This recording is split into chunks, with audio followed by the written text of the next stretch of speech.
Hey y'all, welcome to Paige's Perspective, where I help you find your inner strength to cope with life.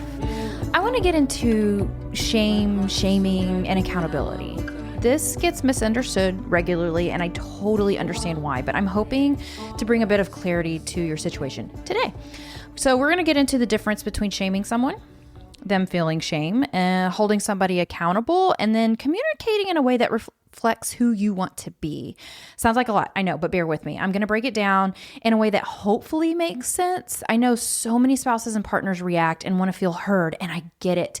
When you've been pushed around, manipulated, lied to, all the things, there comes a point where we snap and possibly want someone else to hurt. I also know that this isn't who many of us are. It goes against our values and can make us feel guilty or ashamed of our own behavior.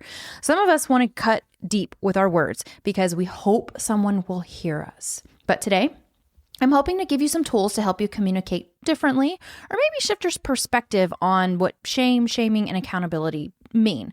So what is shaming? Shaming is when your words are meant to hurt, punish, or make someone feel small. It sounds like, why are you like this? You're pathetic. You ruin everything. You're such an a-hole. Yeah, I've totally used that one before. Shaming attacks the person. It attacks their identity, their worth, their character, and it can be just plain mean. And we don't mean to be mean necessarily, right? Sometimes it's just a reaction that feels necessary in the moment, but it doesn't do any good. Most partners don't want to shame. They're just hurting. Their pain takes over the way they communicate, and it's a reaction, and I get it. But shaming doesn't create change. It only pulls out defensiveness, hiding, shutdown, reactive comebacks, all those things. Shaming says that I want you to feel the pain I feel. I just want you to hear me. We discuss how those in addiction, how shame is a powerful emotion for change. However, it is not up to us to pull out that shame by being harsh. There are ways to communicate how you're feeling that may bring on shame to them. However, that's not a bad thing. Let me explain. I don't know if this is going to make sense out loud, but it does in my head. So shame is an internal reaction, okay? It feels awful. We all know what shame feels like, but sometimes it's an important driver for change. It comes up when we see our own behavior clearly, or they see their own behavior clearly. You can speak calmly, kindly, and respectfully, and the other person may still feel shame. That does not mean that you shamed them. It means that something touched them inside. It was like a truth. It was like, oh, this is something that I need to work on or fix. Your responsibility is your delivery, what you say, how you say it. Their responsibility is their reaction.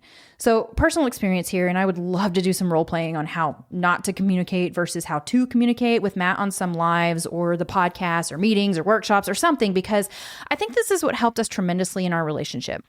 Now, if you are out of the relationship, this information is still beneficial for your future self. So there were times where, of course, I didn't communicate productively. I'm human. But one thing is that I didn't want to shame Matt. I was very careful with how I approached topics and how things impacted me. Shaming him would have gone against my personal values. So I tried to look at ways to communicate healthy, even if he was being, mean or he was treating me poorly. So how did I do this? First, I paused before responding. We don't need to lash out because our emotions are high. I know this is hard. Oh my gosh, I know. But again, hear me out. I'm not encouraging anyone to suppress their emotions, but I am here to help you learn how to regulate your emotions, which is an important life skill. So communication without shaming is about staying anchored into your values, even when you're angry or you're scared or you're fed up. So this kind of goes hand in hand with how we discuss behaviors over substances. Okay. So attack the behavior, not the person. And typically I'm attack the behavior, not the substance. So think about when someone attacks our identity. Okay, it doesn't feel good. Now, if someone comes to me about my behavior, that's a totally different story. And it's about how they approach, right? The approach is very important in conversations. So we may collapse when someone attacks us. These are identity attacks. These are just some examples saying you are. So you're a liar, you're selfish, you're irresponsible, you're an alcoholic, you're a narcissist, you're impossible, you're the problem. So these statements hit the deepest part of a person. That hits their identity. So when someone hears an identity attack, their brain instantly shifts into the self-protection mode of defensiveness or shutting down. Maybe they counterattack, they minimize, deny, withdraw, they rationalize, all the things. So identity attacks equals you are this thing, not you did this thing. And this matters because identity attacks tell the other person like there's something wrong with who they are as a human being. So that can like bring on that shame, the humiliation, fear, ego protection, and identity attacks do not invite accountability. They actually trigger self-defense. Now, hear me out. If you do this, I am not attacking you. I am not trying to bring on shame. This is the hard work we discuss. This is the change we want for ourselves. This is about bringing awareness so you can feel confident in who you want to be. I know why we lash out. I know why we get to this point, but it's our responsibility to make some changes. So let's shift into the behavior statements. This is how I communicated with Matt, and I honestly think it was super beneficial for both of us because I didn't attack his character or his identity. I only attacked the behavior that impacted me. Our words matter, not only for them, but for us. Again, this is about living by your values. So some behavior statements we could use is like, you lied to me and that really hurts. When you didn't come home, I felt scared. When you dismissed me, I feel unheard. When you disappeared for 3 hours, I felt scared. I get a bit nervous when you didn't call on your way home from work because it took me back to a time when I felt very dismissed and not important. So these statements focus on action, not identity, right? These messages become, I'm talking about what you did, how it impacted me, and not who you are. This creates a completely different experience for the other person. Why? Because behavior is something a person can change. Identity feels fixed. Behavior statements say, like, this specific action had this specific impact on me or my children. Identity attacks say, like, you're fundamentally flawed. One confronts the issue, the other condemns the person. So why do the behavior statements invite accountability or responsibility? When someone hears, you lied to me and that hurt, this opens the possibility that they can acknowledge the behavior, they can apologize, take responsibility, reflect, repair, because the focus is on the action, not the identity.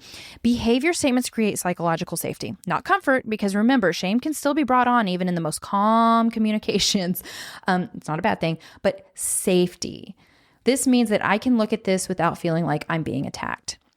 They allow for ownership, accountability, self-awareness, problem solving, growth.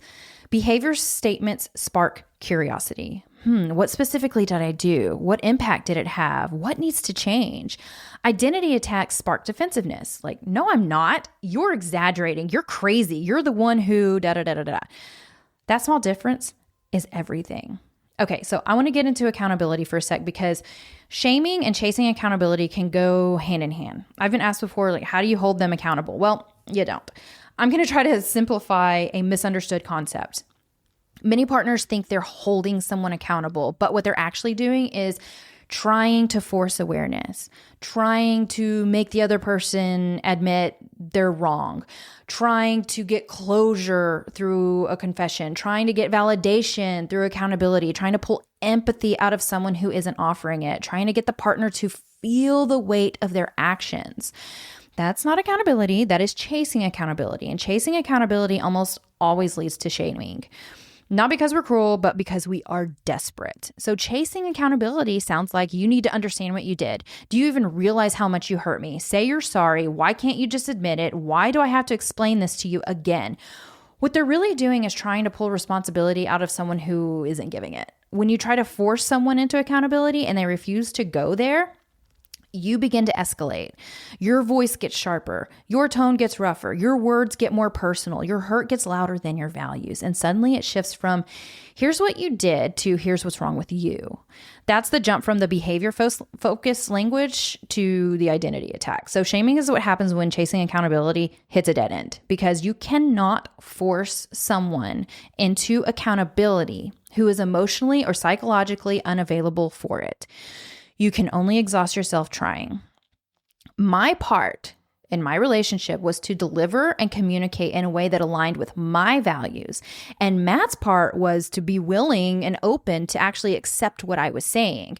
There was mutual respect there. You know, he may have had some shame that went along with what I was saying to him, but I wasn't shaming him. I was only bringing up the behaviors that were harming me. It is also not your job to punish your spouse. This is where everything gets tangled. When you've been hurt repeatedly, it's natural to want them to feel something, anything that matches the pain that you're carrying. But hear this clearly. It is not your job to punish your spouse, not through sarcasm, yelling, humiliation. Your job is not to teach them a lesson through pain. Your job is to live aligned with who you want to be. And I want to be clear after saying all of these things that healthy communication does not guarantee change. This is important because you can communicate perfectly and they may still deny, deflect, blame, shrink, avoid, or do nothing at all. Healthy communication is not a strategy to fix your spouse. It's an expression of who you want to be. When you stop shaming and start communicating clearly, it doesn't mean they suddenly become accountable. It means that you are operating from your values, not your pain.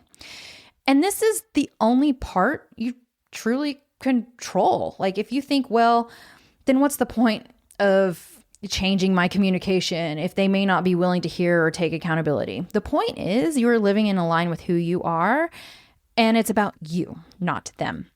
At the end of the day, you can't force someone into accountability. You can't shame them into growth. You can't punish them into becoming the person you hoped they'd be. All you can do is speak your truth clearly, stay anchored to your values, and let your actions reflect the life you want to build. What they feel is theirs to sort through. How you speak, act, and live, that's yours. And look, if all of this about communication, shame, boundaries, and values is hitting home and you're realizing that you need more than a podcast episode to change the way you show up, this is your sign to join Reclaiming You. It's where we teach you the actual skills you may have never been taught, emotional regulation, healthy boundaries, communication that reflects your values, how to stop losing yourself, and so much more. So if you want support, structure, and a community that gets it, head over to twfo.com. You don't have to do this alone. While you're there, go ahead and check out some of our new merch that we released recently. We've got some hoodies, t-shirts, water bottles, rock stickers, maybe a few sweatshirts. I'm not really sure, but they're super comfy and just a great reminder that there is still a fire inside you. Remember, you are not alone in this journey. We have a lot of people in the community that are there to support you. That's all I have for this week. Until next time, I'm Paige. Bye.